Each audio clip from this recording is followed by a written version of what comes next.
Hello, hello. Hello, hello.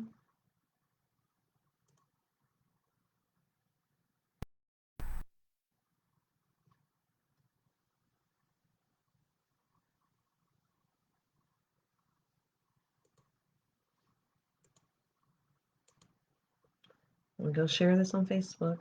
Facebook, Twitter.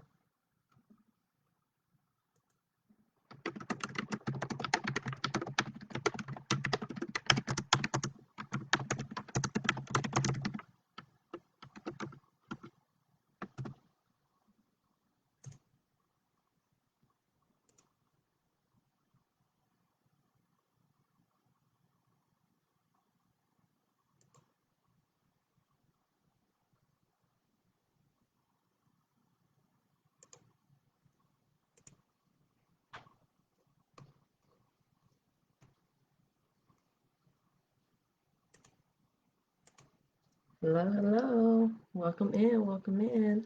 I don't have no music or nothing like that. I'm glad I made it. That's where we at today. I'm glad I made it here because, woo, almost did it, y'all. If anybody's watching, I almost didn't make it to the show today because, wow, sour ass mood. Oh, thank you, Sarante. Yes, words of affirmation. Yes, thank you. I'm so glad it's your favorite part of the day because, wow, sour ass mood. Sour ass mood I'm in. Um, mm. Ooh, okay. Don't know how I got here, but here we are. So glad that we in here. So glad that y'all here. I slept for so long today. I slept for so long today. Mm.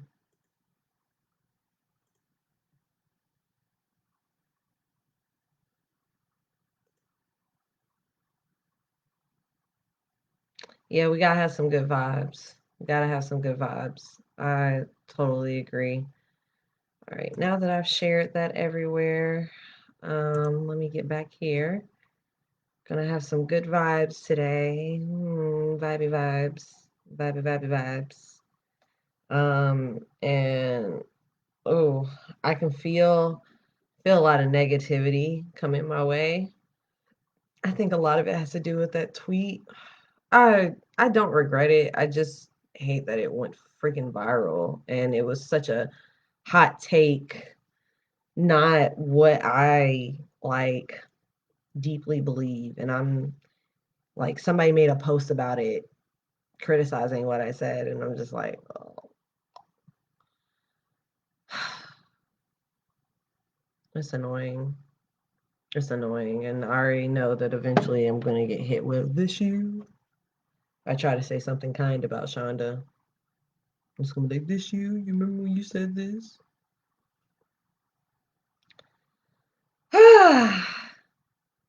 Ooh, just I feel everything right here today.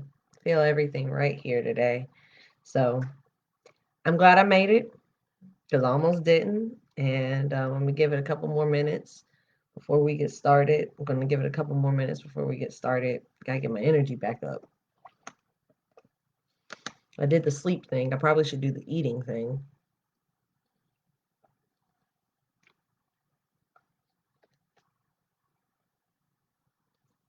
Mm. Drink some water. It's gonna be a good episode. We're gonna get through it. We're gonna talk about money. She's going to make us feel a little more optimistic about money, and we're going to get through this today. We're going to get through this today. I believe it. Um, I need to get my hair cut, yo. I need to get my hair cut. Literally, if somebody hit me with that, you look dusty, your hair is uneven. It is. It is, in fact, uneven. So I'm going to get this joint shaped up. Because what? Why is this part longer than this part? That don't make no sense. Ah, so glad that y'all are here. So glad that you're here. Gonna give it, we're at 5 minutes. We're at 5 minutes. Sorry about running late. Again, It's one of those days. It's just one of those days, and we're here. So high five to us, right? Hey, Instagram. Hey, Facebook. Hey, y'all. Um, this is Reading with Miss Taylor Said. I started this show in an effort to accomplish a few goals that I have. And one of those goals being to actually finish the books that I own. I've purchased a lot of books over the years, but a lot of them I've started and didn't finish, or I just didn't start at all. So I am making it my business to read these books, and this is a great way for me to get that done. Another reason why I started this show is because my future career, what I plan on doing for the rest of my life, is going to include me reading off of a teleprompter. And so I want to get more comfortable with reading aloud in front of an audience, on cue and things like that. So I want to get more comfortable with that too. And the third reason why I started this show is because I want to get back into public speaking. And even though we have to do it virtually because of the Panasonic, I am glad that I'm able to do this and I'm able to engage with an audience because I want to get more comfortable with engaging an audience and speaking in front of people again. So I appreciate everyone that shows up. We've been doing this show since November 30th, 2020, and we're going to keep going. We're going to keep reading books. The book that we're reading right now is Abundance Now by Lisa Nichols. We're reading Abundance Now by Lisa Nichols, and we are in chapter 5, almost done. And right now we are in the fourth E of ways to enrich your abundant life. I can't remember exactly how she called it, and I always forget. But it's the last E, so after this, we won't even have to worry about it, right? On your path to an abundant life, Lisa Nichols sets out 4 E's. The first E being enrichment, as you develop your whole self into a focused and abundant thinker. So, enrichment is working on yourself. The second one is enchantment and connecting with others and developing relationships that will support you in success. So, first E is enrichment, working on yourself. Enchantment is working on your relationship with others. And the third E is engagement, and that comes from pursuing work. Either employment or your own business that leads to exciting experiences, or ably bankrolls whatever it is that you want to do. And the fourth E that we're in right now is endowment. And endowment is money and having a new approach to money. Um, Seeing money as an endowment that grows and continues to fund the type of breathtaking lifestyle for you and for your abundant life. So we're in E. We're not in E. We're in endowment. Ooh, let me go ahead and do this. Oops, I typed on my URL. Can't hit enter. That's gonna mess me up, and then we're gonna be stuck, and the whole show gonna end. So I'm gonna go ahead and crack this open so that I can perk up and get my energy back. Cause wow, I feel like I'm lacking today, y'all. But the wonderful thing about a live show is that a live show that's on Facebook is that we real here. I'm super transparent here. Very, very transparent. So not really feeling it today, y'all, but we here and we're gonna do it because we made a commitment. Commitment. Monday through Thursday. It's really Monday through Wednesday and sometimes Thursday. That's really what this show has become. Because if we finish the chapter by Wednesday, y'all might not get a Thursday. I ain't gonna lie to you. I ain't gonna hold you. I ain't gonna hold you. We ain't gonna get no Thursday if we finish the chapter on Wednesday. So maybe I should slow down. But why? We gotta get through these books. I kind of view the Thursday show as like when you have a job and you have that day of the week that you're on call, whereas like they might call you into work and you'll get those hours, but most of the work and most of your time at work is just going to be those other days. Mm. Let's do this. Woo! What's Durante say about Twitter? I may not know what happened on Twitter, but I do know you're an incredibly smart individual. So I know you can handle.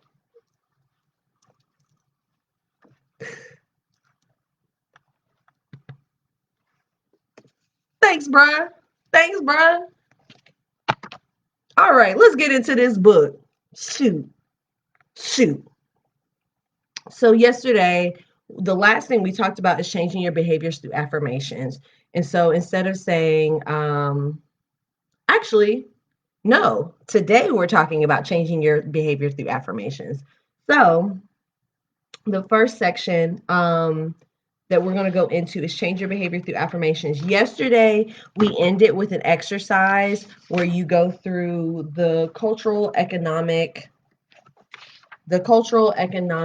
gender, geographic, and spiritual things that have shaped how you think about money, and going through and documenting those things. So, next, we're going to go into change your behaviors through affirmation. Welcome to Reading with Miss Taylor Said. When you have your list written and highlighted, begin writing affirmation statements, thoughts, and images that paint clear pictures of your new behaviors to neutralize the old drivers and develop more positive ones. Read the section, use affirmations, and begin living the rich life in your mind in chapter 2. If you want to catch older episodes, if you go to twitter.com/MissTaylorSaid, you don't have to have a Twitter to do this. I have a thread pinned to the top of my profile. The very first tweet that you'll see is a thread that shows you all the older episodes that are on my personal Facebook page, because that's where we started. And then the rest of the episodes can be found on my IGTV, Miss Taylor Said, on Instagram, or you can find them here on Facebook on the page Miss Taylor Said. So, this is already helping. Cheers. So create one affirmation for each highlighted or circled driver on your list that you want to release. And that's the list that I was talking about from yesterday. It's the list of things that you grew up with, or beliefs that you grew up with that affected how you look at money, that you want to let go of. So if you missed yesterday's episode, wherever you're watching from, welcome in. Whatever page you're watching from, go back to the last episode. All right. As you write each affirmation, remember to start with the words I am. Two powerful words that your subconscious mind interprets as a command, a directive to make it happen. Write each affirmation in the present tense as if you're already conducting yourself or responding with that new behavior. Be sure to write how you do want to act, not how you don't. Make it specific. For example, if you circled, no one I knew owned a business. Hey, cuz, the affirmation that you can write for yourself is, I am confidently and joyfully running a $7 million business selling organic, custom formulated cosmetics through dozens of retail outlets. I realize now that I read the section yesterday, but we're going to keep going. The incorrect way is to write, I want to start a business so I can earn substantial money. That doesn't do anything for you. Be specific. If you circled, no woman in my family ever went to college, your affirmation is, I am so proud that I am attending Northwestern University Law School on a full scholarship. The incorrect way to say that is, I want to go to college and become a lawyer. Not specific enough. Finally, use emotional words that create a feeling of joyfulness, gratitude, happiness, pride, or confidence you would be feeling if you are already displaying the new behavior.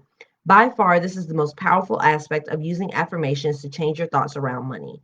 When you begin affirming, seeing, and feeling yourself acting with confidence, able to solve problems within minutes, powerful, knowledgeable, relaxed, secured, your subconscious mind will move heaven and earth to bring about those circumstances for real in your life.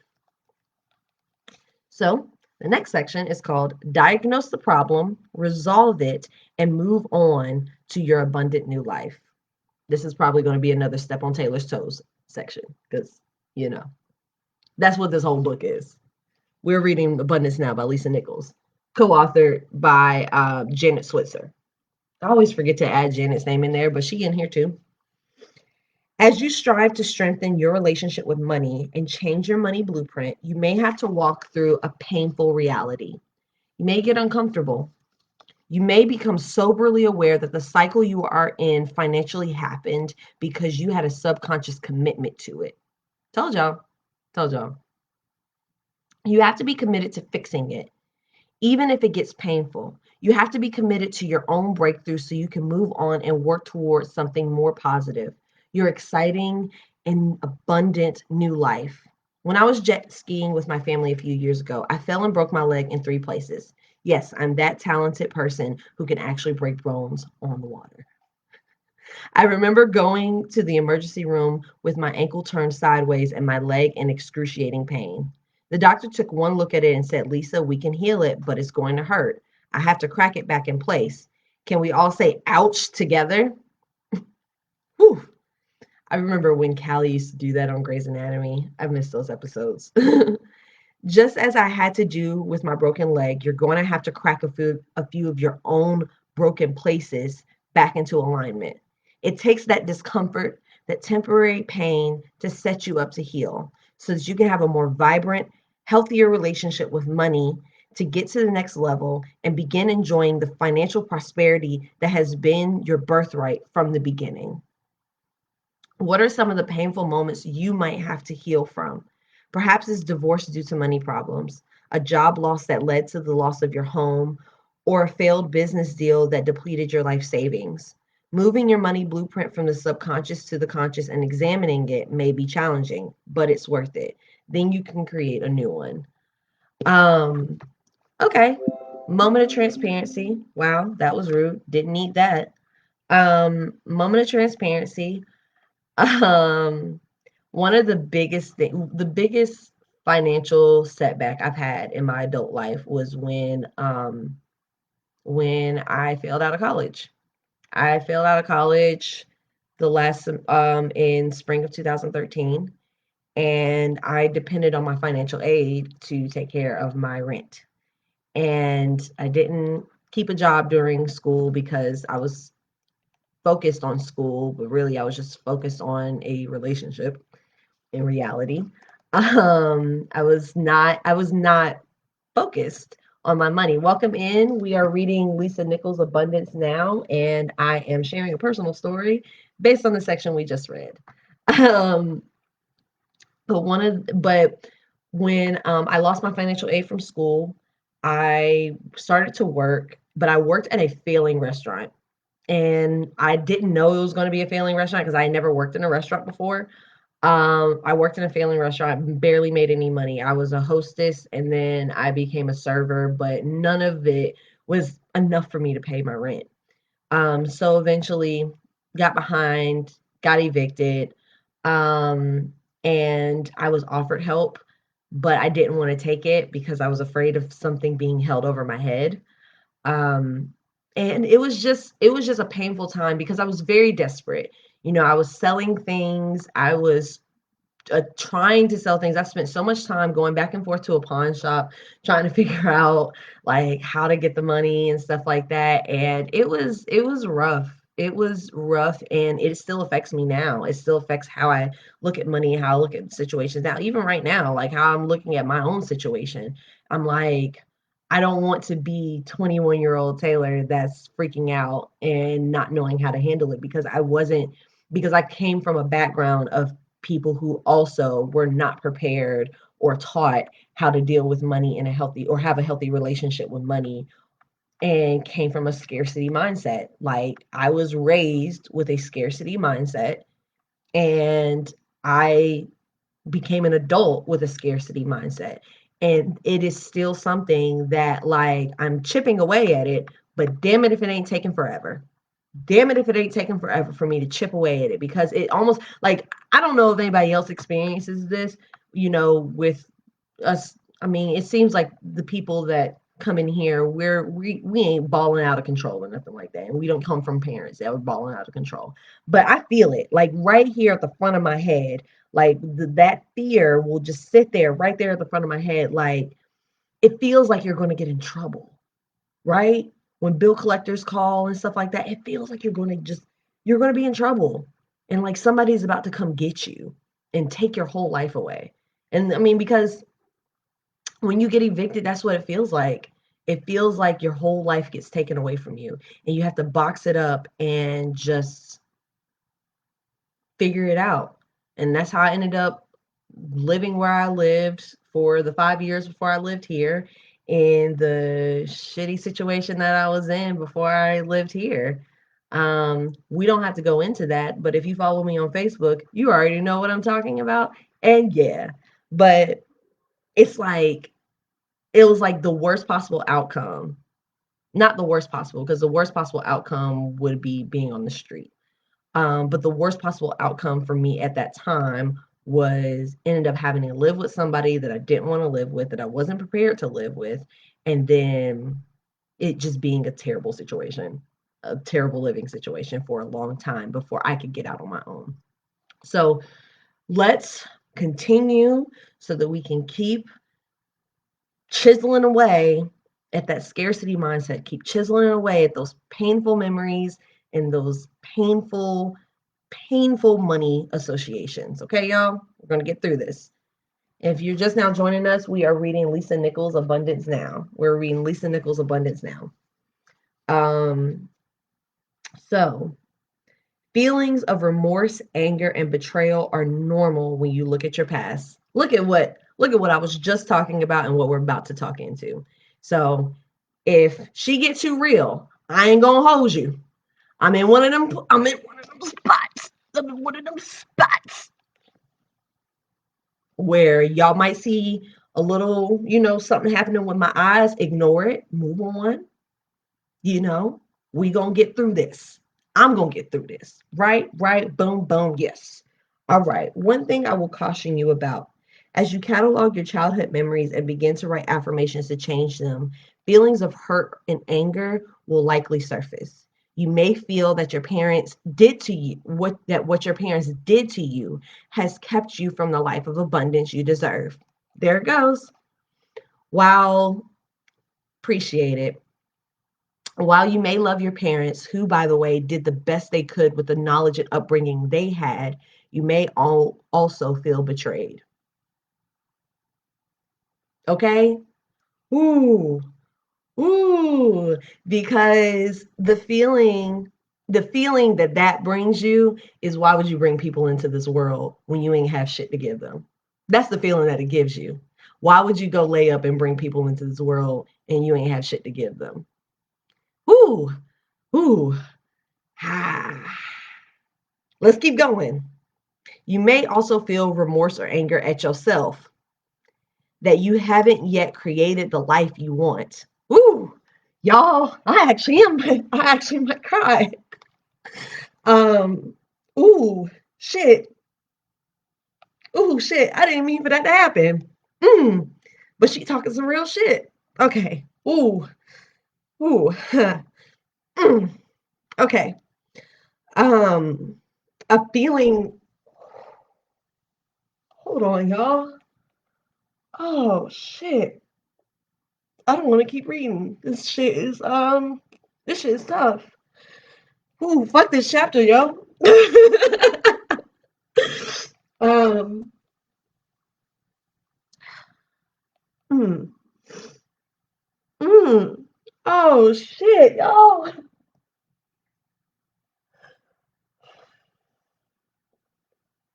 I just want to reiterate that capitalism is a disease. That capitalism is truly, truly, truly a disease, because no one should have to feel like this in the greatest country in the world. No one should have to feel like this. No one should have to be homeless. No one should have to go without. Ooh, ooh, welcome in. Oh, of course, it's popping over here on Instagram. Welcome in, y'all catching me at an emotional moment. We're reading Lisa Nichols' Abundance Now, and she getting in our ass about some money. So keep on, let's keep going. Um, all right, here we go. You may also feel remorse or anger at yourself that you haven't yet created the life you want, a feeling that seems to be the most common amongst my students. You may be angry that you don't yet have the skills or knowledge to be rich. Perhaps you feel you wasted your peak earning years or simply weren't focused enough in your early career. You may find yourself stuck in debt that you can't overcome. Whatever the reason, you're not where you want to be. This exercise will uncover where you really are in your journey towards financial prosperity. And frankly, it can be uncomfortable for a lot of people. That's where we are, y'all. Crying and being uncomfortable and shit. So, ooh. This exercise will uncover where you really are in your journey towards financial prosperity. And frankly, it can be uncomfortable for a lot of people. When I began to deep dive into my own financial mindset, it was sobering and unsettling. And to be honest, I felt embarrassed. In some respects, I began to feel like a fraud. I had built my career as a motivational speaker, and yet I was uncovering my own limiting, toxic thinking around prosperity. For instance, I used to believe that if I were born, um, I used to believe that if I were born into limited prosperity, I would always live in limited prosperity. I believe that wealth isn't for people who look like me or came from my background. I believe that, oh, y'all, damn it. I believe that I couldn't have financial abundance because I didn't have a degree or the proper certification. I even believed, damn, shit, I don't like this. I even believed that if I created too much financial abundance, then love would be difficult. What can you do when those uncomfortable feelings come up for you? My heartfelt advice is to honor those feelings, but move on. And that's what we're going to do. We're going to honor the feelings and we're going to move on. Don't dwell on them. You need to be focused on your future, not your past. Just know that the conversation you're having with yourself, the exercise you just went through, is necessary to be able to shift your mindset and your outcomes with money. While many people want to simply talk about how to make more money or save more money or multiply their money, few people ever have the conversation we're having right now. Talk about that shit, Lisa. Because you know what? You know what? A lot of motherfuckers, I'm going to cuss. I'm going to cuss. And if you in here, you ain't not comfortable with that, it is what it is. A lot of motherfuckers talk about, they get on Clubhouse and they tell you do this, do that. They get on Twitter and they tell you go buy LLC and all this shit. They tell you make your money like this and cheat the taxes like this and do this and do that. And they tell you all of that. But they don't talk about this part. They don't talk about the trauma, because it's trauma, y'all. It's trauma. That's why I'm crying now, because it's trauma. It's traumatic to grow up without money. It's traumatic to grow up in a big family with very little money. I am one of 9 siblings. We didn't all grow up in the same house, but there's 9 of us between 4 parents. And on all sides of it, nobody had money. Nobody was out here balling. None of us were even middle class. None of us. So, like, it's painful. Like, I'm gonna keep it a buck. Like, and it's so that I can move on. Let me get it out so that I can move on, because this is part of my past. And it hurts. It hurts like hell because I feel stuck, and I'm gonna keep going. So I appreciate y'all being here through this weird ass moment on my live, okay? I didn't grow up with money. I grew up, and I don't mean to like expose my parents or nothing like that. It is what it is. It happened the way that it did. I grew up feeling like a charity case for most of my life. I don't remember my parents taking me to buy new clothes. They were given to me or gifted to me. I don't remember a lot. Like I felt like a charity case. I literally grew up in a lower economic part of Charlotte and spent most of my time going to church at the rich part of Charlotte, where a bunch of rich white people felt sorry for our poor little Black family. And that's literally how it felt. We would go into their big houses, we would go into their mansions, we would go to their parties and their events, and they felt sorry for our little Black asses. And maybe they didn't think like that. Maybe they just really felt like the love of God was making them, they were doing things because that's what God wanted them to do. And I'm thankful. We needed it. But it didn't change the fact that in my mind, I felt like a charity case. It didn't change that. Then I went to college and I did it on my own. I have loans in my name. My parents didn't have money saved. So I'm in debt and my loans are in my name. You know, I had to go there and financially take care of myself. And because of the fact that nobody in my family went to college outside of my cousin, nobody knew how to handle what to do with their college, how to properly support a college student, especially when you still got kids at home. So I've been independent and on my own for a while. And then after, like I just described earlier, if you missed it earlier, like after the whole thing, losing my apartment and stuff, I ended up living with my significant other. I lived with my significant other. I didn't work for a year because I don't have a car, because I don't have a car, because I don't have a license, and that's a whole other conversation. And everyone I knew that had a car, their first car, their parents helped them get it. I still have never owned a car. You know how hard it is to be an adult in the South without a car? It is so hard. If there's no bus, it is what I'm thankful for Lyft and Uber now, because Lyft and Uber wasn't an option before. So when I lived in the suburbs of Greensboro, where the buses didn't fucking go, guess what? I couldn't work for a year. I did not work for a year. And the stress of me not being able to bring in money it wasn't all of this, it was other things, but the stress of me not being able to bring in money caused stress on my partner at that time, because he was working 2-3 jobs and I couldn't drive. I didn't have a car to take myself to work. So on top of that, once I finally got a job, now mind you, I'm me. Y'all know, y'all are here. I'm an intelligent woman, talented woman. I'm intelligent and talented and all of that. Okay? College educated. Didn't finish college, but college educated. Okay? I had to work at a pizza place because it was in walking distance. And then I got another job at a pharmacy that was next door to the pizza place. And I got fired from that job because when we moved away from where we were, which kept my job in walking distance. I had to take a Lyft or Uber to work because, again, no buses, because we moved to Brown Summit. So again, no buses. All right. And I don't know why I'm having to tell my story tonight, but I am. And I don't feel comfortable. Just so y'all know, I'm not feeling comfortable right now, but I'm doing it anyway because it needs to be out there so I can let this shit go. Okay? I got fired from my job, which I was a manager and I was making good money. I was making decent money, more than I had made before. And I need you to know that the more that I had made before was fucking $12 as a manager. Okay? Uh,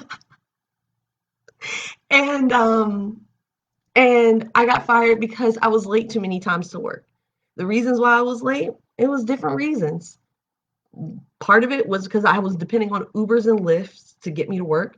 Part of it was because my partner was not really willing to take me to work. If I had to figure out my transportation, my partner wasn't willing to take me to work. And it just, not having a car has been the biggest disadvantage to me. Even now, I don't have a car. I'm in walking distance in the apartment I have now. I'm so freaking thankful. It's a godsend because it was right down the street from where I ended up working when I worked as a travel agent. And the house that I lived in, the one of the people I lived with worked at the agency.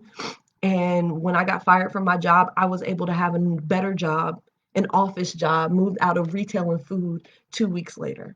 I was so thankful. But my arguments with my partner were money related. I was made to feel like I was inadequate because I could not bear the financial burden. That was literally part of, like, because some of y'all may or may not know this, but the relationship I was in before now, was an abusive one. It was physically abusive, it was financially abusive, it was emotionally abusive and mentally abusive. And if It is what it is. Y'all know who I was with. I was getting my ass whooped while also being made to feel like I was financially inadequate. And to keep it 100, my family was not in a position where they could help me or support me or save me. There's so many people who just they don't even think about the fact that, like, yo, their parents can just pick them up and save them. And mine couldn't because we had hella kids.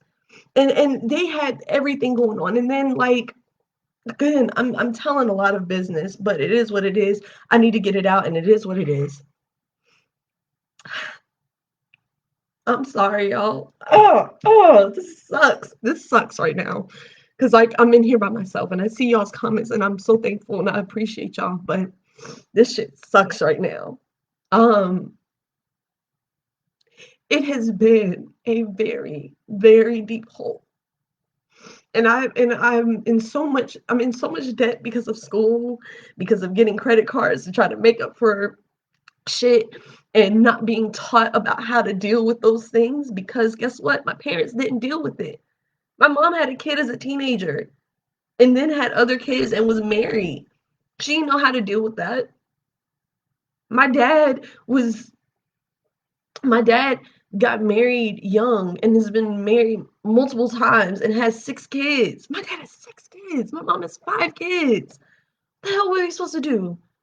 Take their time and be like, hey, Taylor, let's make sure you're fine. They do what they can, and I'm thankful for them, and I'm thankful for what they have been able to do, but it's not enough it was never going to be enough because they were not equipped. They were and are, you know, holding on. So it's just like when I think about capitalism and I think about how, like, it doesn't matter how good of a person you actually are, capitalism don't give a fuck about you. Capitalism only cares about making sure the rich stay rich and the poor stay poor.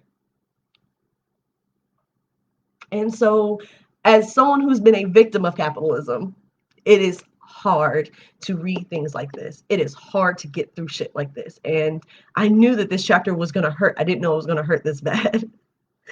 um and, like, I know other people can relate to this, but, like, I am turning 30 this year. I'm turning 30 this year. I have peers that have houses, amazing, breathtaking lifestyles and careers, and we live on the internet. And it's so hard. It's been so hard to not compare myself. I'm thankful that now I'm in a space where I'm thankful now that I'm in a space where I'm so connected to my spirituality. I'm so connected to my higher being, to the higher beings that take care of me and my higher self. I'm so thankful that I'm connected to those things, that I'm better, not completely cured of, but better about not comparing myself to my peers and others around me. But it's hard. It's hard, especially seeing these kids that were born in, like, the late 90s and early 2000s, and seeing them with their come ups and stuff. It's hard. It's hard to want to be on the internet and make an internet show, and I got a 2015 HP and an iPhone 8 trying to make this shit work in a iPhone 12 and MacBook whatever the fuck world. It's hard, and I'm not saying this to complain. I'm not saying I'm just acknowledging that it hurts and it's hard, but it's not going to be my reality forever. This is not how it's always going to be. This is the last time that my life is going to be this. This is the last era like this for me. And I can already see that. I see that in the thing, even though I don't have like a freaking what is those sweepstakes where people come to your door with a check, or a lottery winning, or a $1 million career or anything like that. I don't have that, but this is the last time that I'm going to be in debt. This is the last time in my life that I'm going to be struggling financially. This is the last time that that's going to happen. This is the last era of all of this. So I'm just thankful. I'm thankful that y'all y'all stuck it out with me through the crying. We done got 40 minutes in, and looks like we're gonna be having a Thursday episode because we definitely not gonna get through the chapter between today and tomorrow. Thank y'all. Thank y'all. Thank y'all so much. Thank y'all for that. Thank you for thank y'all for sitting with me through that. I'm going to read some of these comments because it looks like y'all are saying a lot of nice things over here on Instagram. Um, Releasing is healing. Your testimony is helping you and others. We're family and not judging or speaking on what you're saying, encouraging you to heal you. Know that book was truly for you first and then others. Thank you. Thank you. Thank you, cuz. And let's see. I don't know what part Bree was talking about when she said that's never come to mind. It's frustrating when you're that smart and you don't have the resources needed in order to do something towards your goal for what you want to do. It's stressful when you want to do so much, but you don't have one thing needed to get it done. This is the last time. Okay. I appreciate y'all. I appreciate y'all. You know, one thing the resources thing, one thing that like, it was a simple thing. This is one thing I remember. Went to Tennessee in 2017 with a group of people. And we stayed in the cabin. It was beautiful. It was the first time I had ever gone on vacation for real as an adult, where it wasn't just me, going with my friends to a different city that we weren't like, it was my first time going on vacation and doing excursions and going and staying in a really nice place and stuff like that. It was my first time experiencing that before like I had went on my cruise. And I remember one of the things we did was go horseback riding. Now I had never been horseback riding. I was 25 at this point. I had never been horseback riding before. But as soon as I got on the horse, I felt like I had been horseback riding, like I had been doing horseback riding since I was a kid. Like I got on the horse and I was like, "Oh, this is comfortable. Like I know how to do this." And like after they told me what to do, it felt like I was just like, I know how to do this." And like everybody around me was like, "Oh, girl, you a natural." And they were saying that and they were affirming that to me. And it made me realize the only reason I didn't know how to horseback ride or I had never done it before was because poor black kids that live down the street from Garinger don't horseback ride. They don't. That's not something that we would have ever done. You would have to either live in the country or have money or be given horseback riding lessons or whatever like that. And it was just like, it made me realize, and I think that was the first time I kind of, not the first time, but it was like an eye opener for me that, a lot of times people are talented and they're good at things, but they never even know that they are good at those things because they just don't have the access to it. They just never had the access to it. And depending on your economic situation, you don't. So while I didn't mean to show y'all my underboob there. While I am doing this, abundant abundance, changing my mindset from a scarcity mindset to an abundance mindset. While I'm on the path of doing that, and I do want to accumulate a large amount of money because that's how you survive capitalism and that's how you provide a great life for your family where they don't have to cry on live. You know, I, you know, and because, sorry, I lost my thought there. And despite that, I am still I am still going to continue to advocate for I'm still going to be anti-capitalist. I just am because it's violent. It's violent. It's violent. It's violent. And the only reason that we're able to have it in the exact way that we have it here in our country is because of slavery. Capitalism does not exist without the exploitation of what is deemed the lowest class of people. in our society, whether that's Black and brown people, whether that's people that are in prison, whether that's people that are houseless. It does not work without the exploitation of those people. So I just, even though I have to accumulate money in order to live my breathtaking lifestyle and have the experiences that I want to have, just know that I am always, always, always for everybody being able to have access. I'm always for everyone getting the same quality, and it be quality, not no bullshit, but quality education, resources, food, experiences.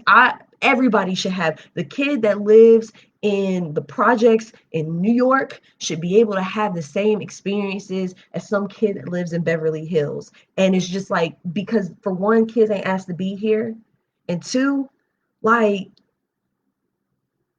it's fair, and I'm all about fairness. So let's a couple more comments, and then we're gonna finish. We're gonna keep going. We're gonna keep going until we get. Yep. Let's see. Something I have to tell myself. Lamel says something I have to tell myself is that my time is coming. Keep moving in this direction, and the opportunities that are for you will make themselves known. Will make themselves known that you need these moments to keep moving. Yes, keep moving forward. Stay on the path. Cry when you need to. Twerk often. Hell yeah. Hell yeah. So, welcome in. I just got done preaching my sermon. We're reading Abundance Now by Lisa Nichols. Man, y'all must have heard I was crying, because y'all up in here, ain't you? Y'all must have heard I was crying up in here, because y'all in here. Of course, once you're ready, let's see. She said, I'm going to read that last sentence again. While many people want to simply talk about how to make more money or save more money or multiply their money, few people ever have the conversation we're having right now, which is a critical prerequisite for changing your relationship with money. Of course, once you're ready to have a new relationship with money, to create a new era of abundance in your life, let's talk about what financial prosperity really is and what it means to you.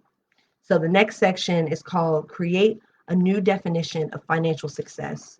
Ooh, y'all, let's see. We might not, this probably is going to be the last section we do. This is going to be the last section we do. It's kind of long. So let's get into it. I'm going to drink some of this to get myself back together. I'm not doing the right thing right now, y'all. After you cry, you're supposed to drink water. But I drank the water before crying. So really, this is just, it ain't good for me. It ain't good for me, but that's my business. Have you ever attended Harvard University? I haven't. In fact, most people I know haven't, but my colleagues and I still learn from Harvard's approach to money. In fact, because of the caliber of student the university has turned out over the years, Harvard has experienced a wealth of major donations from alumni that accumulated now surpasses 30 billion. Yes, that's billion with a B. Their good works have helped create an endowment fund and amalgam. That's a word I've never seen before. Amalgamation. And amalgamation is spelled AMALGAMATION of cash and other assets that, when invested, generates an ongoing flow of earnings and dividends that fund virtually anything Harvard wants to do. The endowment's administrators can fund student scholarships for disadvantaged but promising youth. They can finance a wide variety of professorships across a vast array of academic fields. They can fund groundbreaking scientific and medical discoveries, and they do so extensively. Well, what if you treated your own financial life like a Harvard University endowment? The good work that you do through your career, your business, your smart investments, and your contribution to others would come back to you in the form of earnings, benefits, and other enrichments that could be used to build for the future. As you move more fully into financial abundance like Harvard, you should begin to think of the broader web of your work and personal activities as a portfolio of wealth that goes beyond the normal cash, expenditures, assets, and liabilities you manage for the living of daily life. This unique portfolio can be a powerful source for building new capacity to create new opportunities in the future, well beyond your own lifetime. I've made that goal. I believe everyone should hold this as their own financial goal too. But let's be clear, building, investing, and then managing this kind of financial portfolio takes a specific set of skills that we all can learn. So don't buy into the myth that this type of lifestyle isn't meant for all of us and only some are born into such privileges. It's time to cash in on your birthright. It's time to cash in on your birthright. This is your birthright. I don't care. This is your birthright. If you are a descendant of enslaved people, this is your birthright. We didn't ask to be here. We didn't ask to be here, and damn it, they owe us. So, this is your birthright. Of course, this Harvard style endowment would also include karmic investments, unique non monetary assets that enter your life to enrich your life more than money ever could. I'm reminded of the story of Nalu Yamya. Nulu Nalu Yombaya, a 28-year-old Ugandan woman who's the founder and executive director of Success Chapter, a nonprofit organization that focuses on leadership, entrepreneurial training, and personal development for young women in her country. As a young girl who often worked doing laundry and cleaning houses to earn money for school fees, getting an education was difficult. Her parents never finished high school, and the family's irregular income could never ensure that Nulu's school fees would be paid regularly. Still, Nulu persevered and eventually graduated from college and even earned an MBA. Along the way, Nulu recognized the challenges confronting other young girls in Uganda. For one thing, the country has the highest youth unemployment rate in Africa, as high as 83%, suggests the African Development Bank. Not only that, but Uganda has one of the highest teen pregnancy rates in the sub-Saharan Africa. One out of every four teenage girls becomes pregnant, and some are forced into early marriages by their parents for money. Before Nulu even finished her MBA at Makerere University, she launched Success Chapter and began working with local schools to inspire young girls to stay in school and avoid pregnancy. By 2013, Nulu and her small team had trained over 1,000 girls in life skills, self-esteem, sexual reproductive health, career guidance, and other topics. As her program's success grew, people started to talk about her work. As a result, Nulu was selected for participation in Generation Change, a program established by former Secretary of State Hillary Clinton, which not only brought Nulu together with other young change leaders in Uganda to network and compare best practices, but also helped Nulu build capacity for her programs by providing training in financial management, leadership, project management, and other organizational skills. Generation Change also provided small seed grants for projects from the United States Embassy in Uganda. As Success Chapter grew and increased the number of schools it worked with, Nulu recognized, oh, someone's requesting to be in my, never had that before. I am not particularly sure who that is. Sorry, I don't know who you are, and we're going to keep reading Abundant Sale by Lisa Nichols. But maybe after the show, maybe after I'm done. Where did I stop? As Success Chapter grew and increased the number of schools it worked with, Nulu recognized she would need other trainers to join her if she wanted to expand nationally. She envisioned training girls who could return home to their local schools and mentor their classmates. I got lost again. Nulu launched the Girls Leadership Academy, which had so far trained 50 young women with leadership potential to start clubs, and programs throughout Uganda that pass on the life skills and personal development curriculum learned at the academy. When Nulu discovered that President Barack Obama planned to invest in the future of Africa through his Young African Leaders Initiative, Nulu quickly applied for its highly competitive flagship program, the Mandela Washington Fellowship. She was stunned when she was one of just 500 people selected from over 50,000 applicants throughout Africa. Her karmic investment, that was gross. Her karmic investment was paying off big time. Traveling to the United States, Nulu received her first leadership training at Tulane University in New Orleans before joining fellows from 40 other African countries and meeting President Barack Obama and United States government officials at the President's Summit in Washington, D.C. I ain't gonna flex, y'all. I forgot presidents did stuff like that. But it's gonna change after tomorrow. I hope. I hope we get back to doing stuff like this. Um,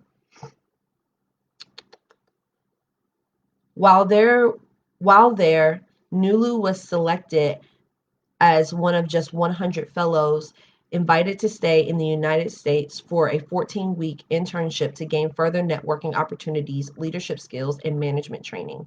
It was a life-changing experience. Her work had started to pay off. In fact, the experience eventually allowed Nulu to reach a broader audience with her message about the need of young women in Africa and the obstacles hindering African girls from accessing education. She was even one of 40 young leaders selected to meet with First Lady Michelle Obama in a private discussion on challenges affecting girls in Africa. On her way to Washington, D.C., her first trip to the United States, Nulu participated in my Speak and Write to Make Millions conference and eventually went on to write her first book, Go Girl: Success Principles for Women. My team instantly fell in love with Nulu, and Susie advocated that she be able to tell her story of what she has persevered through to get to the United States. There wasn't a dry eye in the room as Nulu shared vivid details of both what she was subjected to and what she was committed to. We are now Auntie Susie and Auntie Lisa. Our community instantly embraced Nulu, with many people in the room running up and handing her money, personal notes with homes she can stay in, and access to even more blessings. Susie took Nulu to the beach. It was her first time at any beach. I've even adopted Nulu into my team of event volunteers to give her hands-on experience in managing world-class events. Today, Nulu is busy creating partnerships with other Mandela Washington Fellows to expand her programs to other African countries. She is clearly one of Africa's best and brightest, and though she may not be making millions personally, her needs are being met and her work is being advanced through the riches that others bring to the mix because of the karmic endowment she has built over time. We're looking at 2 minutes left in our hour, but I'm going to keep going. Fuck it, let's finish the chapter. Similarly, Louis Pugh of Great Britain, a maritime lawyer, is the only person to have completed a long-distance swim in every ocean of the world. Over a period of 27 years, he has pioneered swims in the most hostile waters on Earth, including those in the Antarctic, the North Pole, and the Himalayas, developing an understanding of the beauty and fragility of life and its many ecosystems.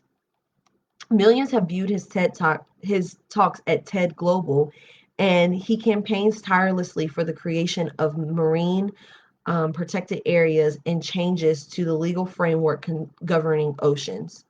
In 2013, the United Nations appointed him Patron of the Oceans, and he recently embarked on a lengthy expedition to the remotest part of the Antarctic Ocean to further his work. Clearly, Lewis has built an endowment of good works, financial support, and opportunity that makes it possible to pursue his passions and advance his cause. But perhaps my favorite story about making karmic investments that in turn bring about the resources that allow you to do good works is in the story of my close friend Lynn Twist. For nearly 25 years, Lynn worked committedly on hunger and poverty issues as an executive with the Hunger Project, traveling nonstop between countries like Ethiopia, Gambia, Guinea-Bissau, Guinea-Bissau, India, and Nepal. She eventually managed operations in 47 countries, working with people like Mother Teresa, and oversaw more than 10,000 staff and volunteers. Not only that, but she secured funding from many of the most respected philanthropists of our time. She came to revere the people she served, and people who were rich in wisdom, courage, resilience, and love, but simply poor in circumstances. By 1994, Lynn was completely dedicated and fulfilled in the role of working to end world hunger until one day, John Perkins, a close friend from a partner organization, asked Lynn, as a favor, to spend 2 weeks co leading a study trip to Guatemala for 44 of their donors. With little time in her schedule to spare, Lynn decided to do the trip. That trip literally changed the direction of her life. While visiting the foundation's projects for the Mayan people in the mountains near, girl, she getting me with these words today. Totonicapon, Totonicapon, I think I said that right. Lynn recounts, we had the opportunity to do an all-night ceremony with a Mayan shaman. During that ceremony, Lynn had a crystal clear vision of indigenous people in a remote area of the Amazon rainforest, calling for contact with people from the modern world.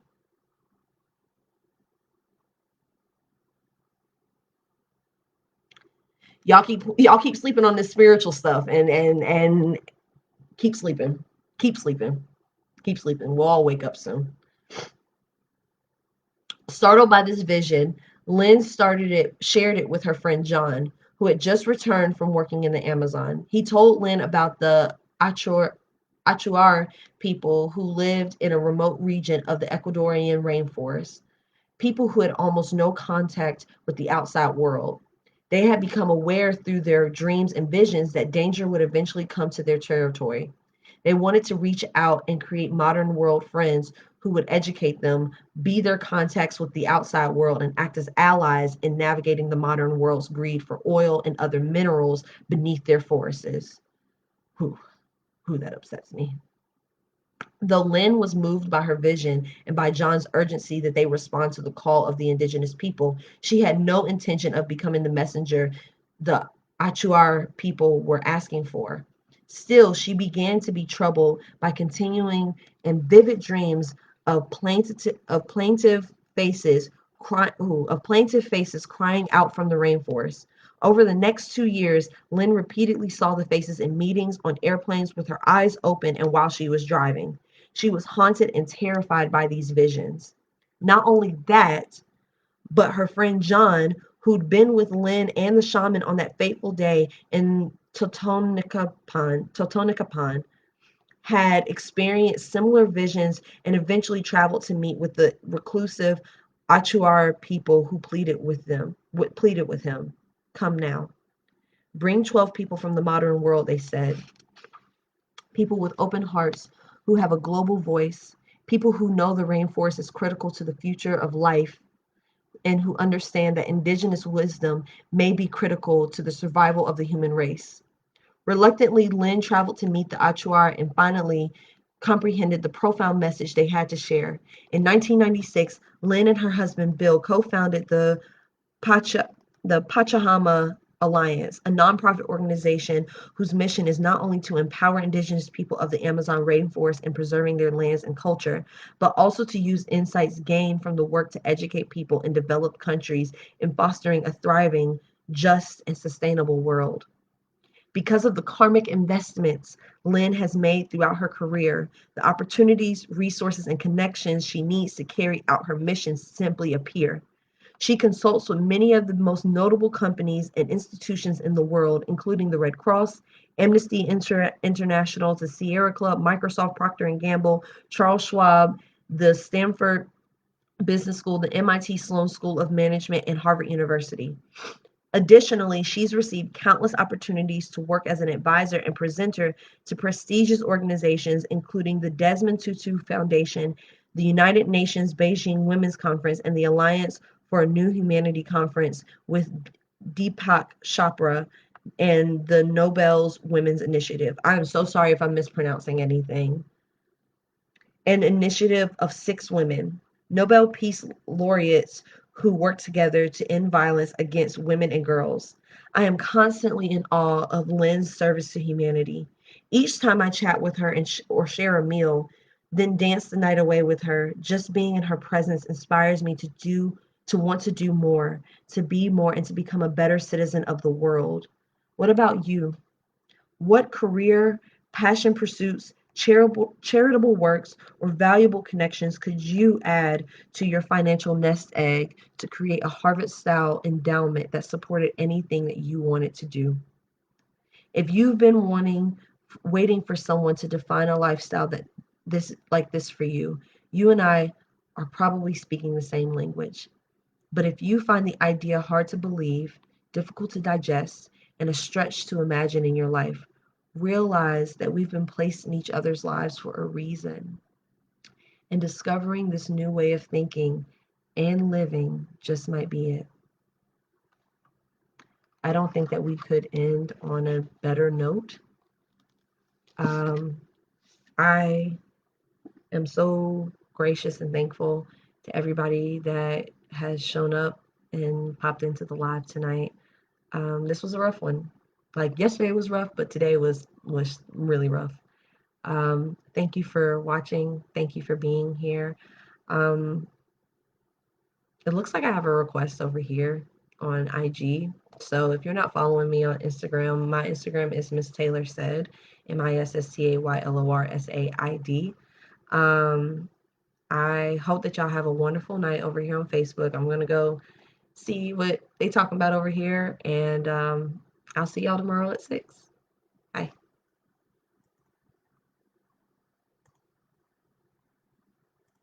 All right.